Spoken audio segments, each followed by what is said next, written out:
betul sekali kata Bunda Ayu. Sesuatu yang harus kita teladani, tapi juga mengingatkan kita bahwa kita yang jadi teladan dulu. Kita yang cinta dulu, kita yang sayang, suka dulu, baru kita berharap anak juga suka gitu. Begitu Kak Isna. Baik, terima kasih Kak Ojan atas. Ada yang mau nanya lagi tadi tuh, angkat tangan. Oh, ada yang mau nanya lagi? Boleh nih satu pertanyaan lagi dari Kak Ojan. Nah, itu. Oke, silahkan Bunda Anissa Fitriani. Ya. Assalamualaikum warahmatullahi wabarakatuh.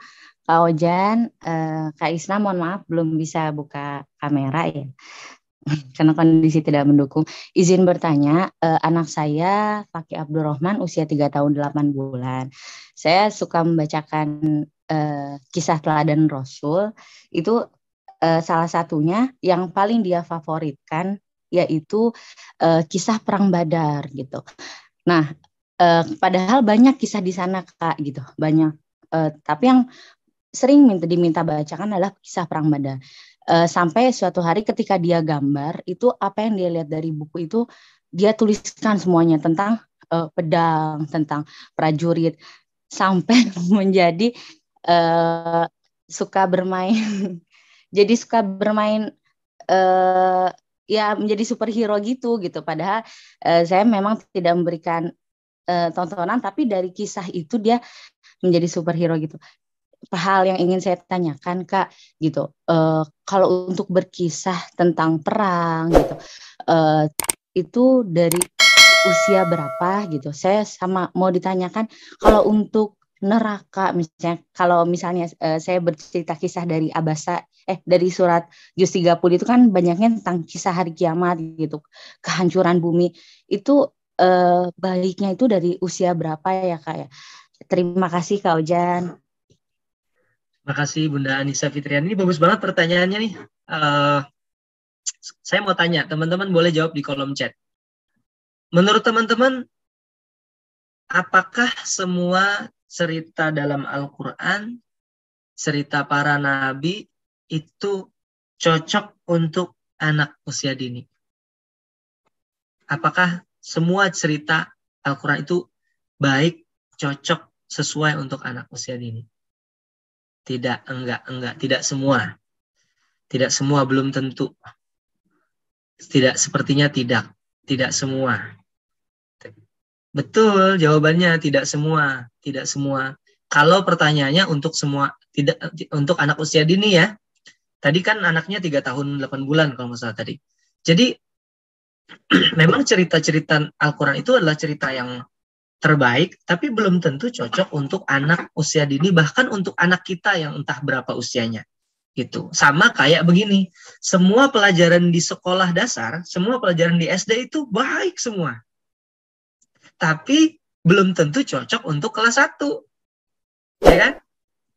Karena kelas misalnya pelajaran tentang ada metamorfosis itu di kelas 6, itu pelajaran yang baik, tapi belum tentu cocok sesuai untuk anak kelas 1 karena konsepnya dia belum tahu, belum nyampe, belum nangkap. Makanya ada klasifikasi pelajaran untuk kelas 1, kelas 2 sampai kelas 6 gitu.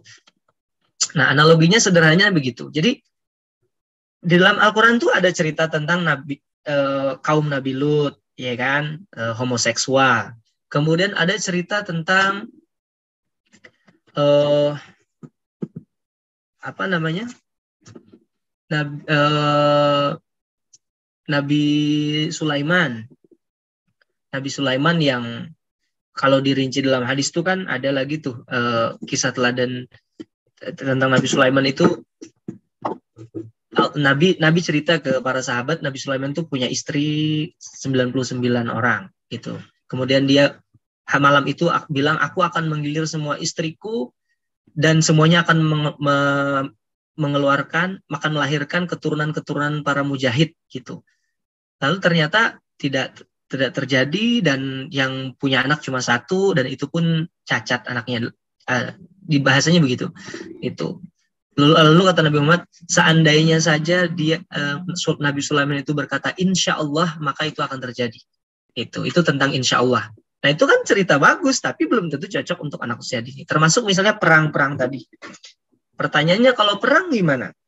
Sebenarnya Saya tidak punya formula saklek umur berapa cocoknya untuk usia berapa, enggak. Setiap anak beda. Kalau konteksnya di panggung, iya. Kalau konteksnya di panggung, kami sangat hati-hati untuk memilih cerita karena dilihat sama orang, anak-anaknya beragam, kita nggak tahu latar belakangnya bagaimana, penafsirannya akan gimana. Tapi kalau untuk satu orang di rumah, ibu tahu sendiri anaknya bagaimana, gitu. Bahkan ketika sudah keliru, ibu bisa memperbaiki sendiri. Jadi tidak perlu terlalu khawatir. Kalau untuk perang sih mungkin benar terlalu terburu-buru untuk sampai ke sana. Tapi bisa jadi karena dia minatnya di situ juga gitu. Kalau dalam teknik bercerita ada namanya teknik emphasizing. Nah, teknik emphasizing inilah yang agak panjang nih kalau saya cerita emphasizing. Intinya begini, cerita apapun itu penekanannya tuh bisa berbeda. Cerita yang sama bisa penekanan berbeda. Contohnya misalnya begini, kalau ibu cerita tentang perang Badar misalnya ya, itu perang Badar itu bisa jadi tidak perangnya yang ditekankan, tapi latar belakangnya. Misalnya perang Badar itu kan ketika Nabi sudah hijrah ke Yasrib, kemudian jalur dagang itu ada perampasan lah dari kaum Quraisy gitu kan, maka untuk mempertahankan diri melawan, lalu Nabi terjadilah perang Badar itu. Nah, jangan dibanyakin di perangnya, tapi di latar belakangnya gitu. Bisa jadi di situ. Atau penekanannya adalah mukjizat Nabi, bantuan Allah. Jadi ada pasukan cuma 300 melawan 1000. Ternyata bisa menang yang 300. Nah, penekanan di situ. Ketika para sahabat ragu, tapi Nabi yakin ada bantuan dari Allah melalui pasukan yang tidak terlihat. Nah, bantuan itulah yang ditekankan, bukan adegan peperangan yang mungkin dengan pedang, ada yang berdarah, ada yang mati, tewas segala macam. Gitu. Jadi penekanannya ibu bisa di switch ke yang lain. Lalu yang kedua, pertanyaan tadi apa yang kedua ya, Kak Isna? Ingat nggak, Kak Isna? Sebenarnya sudah dijawab semua ya Kak Ojan ya? Ada 2 tadi pertanyaannya. Satu tentang perang. Yang neraka, Kak Ojan. Oh, neraka, betul. Konsep neraka, kemudian hari akhir, bener ya. Karena memang juz 30, juz amma itu banyak tentang itu. Al-Qari'ah, Mal-Qari'ah, Idza zulzilatil ardu zilzalaha, dan seterusnya. Kalau sebenarnya kalau saya sih banyak menekankan tentang kasih sayang memang untuk anak saya.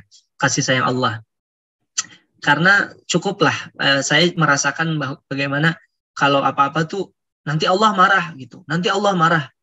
Lebih ke situ. Jadi apa-apa tuh anak jadi kesannya Allah tuh pemarah, Allah tuh pemarah. Jangan kayak gitu.